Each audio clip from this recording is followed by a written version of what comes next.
The most expensive mistake ambitious people make isn't being lazy, it's believing they need to be original. While they're trying to invent a new way to succeed, someone else is studying a proven blueprint and getting results years sooner. You see this everywhere. A guy wants to fix his personal finance, but instead of copying a proven budgeting system, he builds a spreadsheet so complicated he stops using it by Thursday. A woman wants to start investing, but instead of learning a simple low-fee strategy, she watches 20 stock videos and ends up too confused to buy anything. And then they both wonder why nothing is moving. The paycheck comes in, the rent comes out, the grocery bill feels rude, the car insurance again. The credit card balance does not scream, it just sits there, heavy and patient, waiting for another month of good intentions.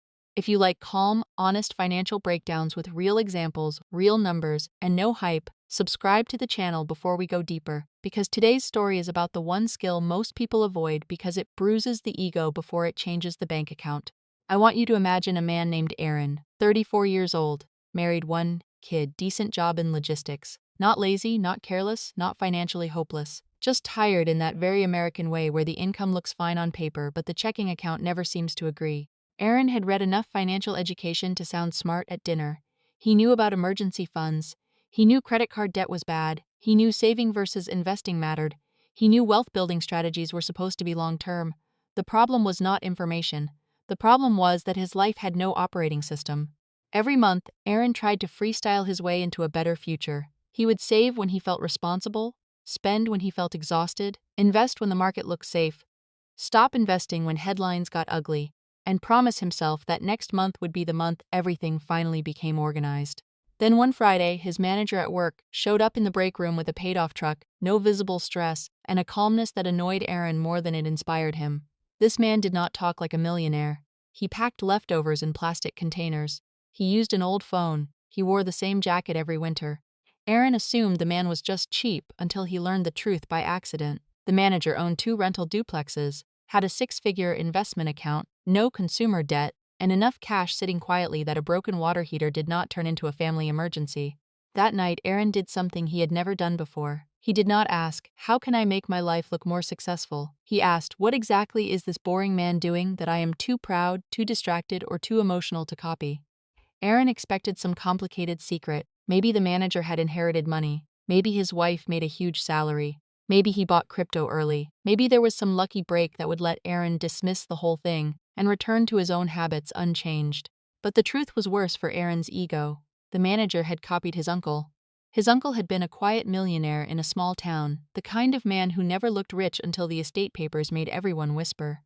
The uncle had lived by a few rules, and the manager copied them almost word for word. Buy less house than the bank approves. Drive cars longer than your neighbors understand. Keep consumer debt out of the house like a raccoon in the kitchen. Invest every month before you feel ready. Keep cash for emergencies so life cannot bully you into bad decisions. Treat rental property like a business, not a dream. Aaron almost laughed when he heard it because it sounded too simple.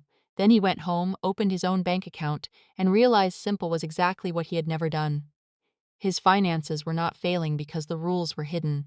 They were failing because every rule had been negotiated to death by emotion. He made a list of what the manager did differently, not the vague things, the exact things: payday routine, car rule, debt rule, grocery rule, investing rule, emergency fund rule, vacation rule, bonus rule. The list was so plain that Aaron felt embarrassed writing it down.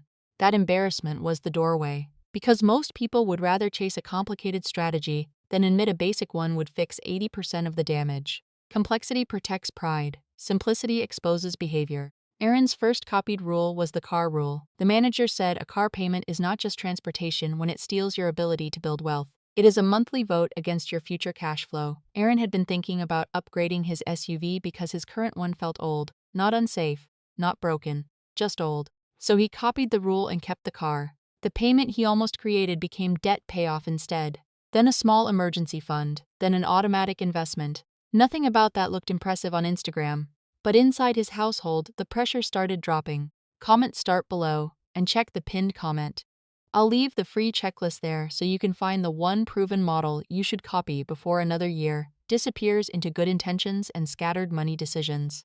The second copied rule was even harder. Aaron had to stop treating raises like permission. Every time more money came in, his life had been quietly expanding to consume it. Better takeout, better trips, better gadgets, better excuses. The raise never became wealth because comfort got to it first. The manager used a rule he called half before happy. Half of every raise, bonus, tax refund, or unexpected money went toward debt, cash, or investing before the family upgraded anything. The other half could improve life a little, not perfectly optimized, just protected. Aaron copied it after his annual raise. The old Aaron would have increased comfort instantly and called it normal. The new Aaron split the raise before his lifestyle could smell it. Half went to automatic investing, some went to debt. The rest gave the family breathing room without letting comfort swallow the whole thing. That sounds small until you watch it over time. A raise that becomes a bigger apartment is gone every month. A raise that becomes a bigger car payment becomes pressure. A raise that becomes automatic investing becomes quiet ownership. Same raise, different future. This is the part people miss about money mindset. It is not about pretending you are rich before the evidence exists. It is about training your behavior to stop betraying your future every time your emotions get loud. Aaron's third copied rule was the grocery rule. His family did not need to become extreme coupon people or eat joyless meals from a spreadsheet. They just needed a repeatable system. Same store, same basic list, 2 planned takeout nights, not 7 emotional takeout nights disguised as survival. The first month felt annoying. The second month felt normal. By the third month, the difference was obvious. They were not earning more, but the money stopped leaking out through exhausted decisions. That is what personal finance management looks like in real life. Not dramatic, not fancy, useful. Then came investing, which scared Aaron more than budgeting. He had always imagined investing as a room full of people smarter than him, speaking in charts, earnings calls, market crashes, interest rates, and words designed to make normal people feel late. The manager's copied rule was simple. Invest every month into a low-cost diversified fund before trying to be clever. Aaron wanted to ask about individual stocks. He wanted to ask about timing the market. He wanted to ask whether he should wait for a crash. The manager said waiting had already cost him years. Here is the psychological trap. People delay simple investing because simple investing does not feel powerful enough. They want a move that feels like a breakthrough. But wealth often starts with a decision so plain that your ego refuses to respect it until the compounding has already begun. Aaron set the automatic investment for an amount that felt almost embarrassingly small. Then he left it alone. No applause, no rush, no sudden identity change.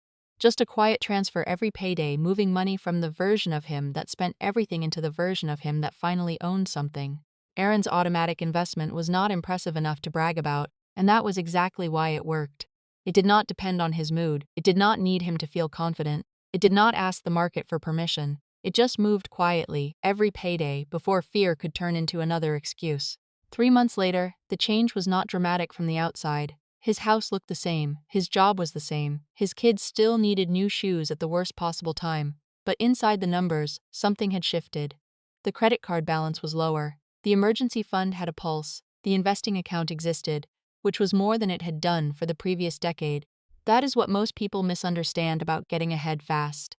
Fast does not always mean explosive. Sometimes fast means you finally stop reversing your own progress every month. A person can move forward slowly and still arrive faster than someone who keeps starting over with a new plan every time their emotions change. Think about it like a boat with a small hole in the bottom. Most people keep looking for a bigger engine, more income, a better side hustle, a hotter stock, a new business idea. But the boat is still leaking, so every upgrade feels disappointing because the real problem is not speed. The real problem is the hole. Aaron's hole was not one thing. It was small leaks everywhere, a car upgrade he did not need, grocery spending with no plan, raises that vanished into comfort, investing delayed by fear, credit card interest treated like background noise. None of it looked life-destroying alone, but together it kept his financial life heavy. The model he copied did not make him rich overnight. It did something more useful. It removed the leaks in the right order. First cash flow, then debt, then emergency savings, then investing, then income growth. Most people try to do that backward, chasing income before they know how to keep money. And that is why copying a proven model can feel unfair from the outside. People see the progress and assume something lucky happened. They do not see the boring sequence underneath it. They do not see the moment someone refused the car payment. They do not see the takeout not ordered. They do not see the automatic transfer made during a month that still felt tight. Aaron eventually realized his manager was not cheap. He was free in a way Aaron had never been. Free from needing every raise to prove something. Free from letting a bad week become a bad purchase. Free from confusing looking successful with becoming financially hard to break. Comment checklist below if you want the free checklist. I'll pin it in the comments so you can compare your current paycheck routine, debt habits, spending leaks, and investing plan against a simple model that already works. Here is the practical step. Find the person whose life you would trust if it became boring. Not the loudest creator, not the flashiest investor, not the friend with the nicest car. Find the person whose system survives normal life, bills, repairs, market fear, family pressure, and tired Tuesday nights. Watch their sequence, not their lifestyle. What happens first when money comes in? What gets paid automatically? What gets delayed? What gets refused? What gets measured? What rule protects them when they are tired, bored, scared, or tempted to impress someone who is not paying their bills? Then copy one sequence for 90 days, not forever, 90 days, long enough to stop lying to yourself with one good week, long enough to see whether the model changes the direction of your cash flow, debt, investing, or income habits, short enough that you cannot hide behind someday. Aaron copied the sequence even when it felt too slow. Bills first, debt next, emergency fund next, investing next, lifestyle last. He hated that order at first because lifestyle last feels like punishment when you are used to letting comfort speak first. But after a while, lifestyle last started to feel like control. He could still enjoy his life, but enjoyment was no longer allowed to ambush the future. A dinner out became a dinner out, not another month of credit card interest pretending to be self-care. The strange thing is that Aaron did not become less ambitious. He became more dangerous in a quiet way. Because now, when more money entered his life, he knew where to put it. A person who knows how to use money is in a completely different position from a person who only knows how to want more of it. The big reveal is this. Most people are not actually looking for the fastest honest path. They are looking for the fastest path that does not require them to admit someone else already found it. That is why ego is so expensive. It charges interest in years. Copying the right system does not make you less original, it makes you less wasteful. And after the waste is gone, your real personality finally has room to build something that lasts.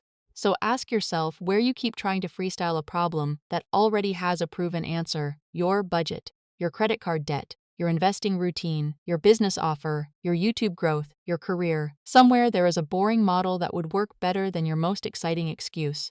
Comment start below and check the pinned comment. I'll leave the free checklist there so you can audit your money habits, find the leaks, and choose one proven model to copy before another year turns into scattered effort. Aaron did not win because he became a genius. He won because he finally respected the boring man with the boring rules. And sometimes the door to a richer life is not hidden at all. It is standing open, waiting for you to stop being too proud to walk through it.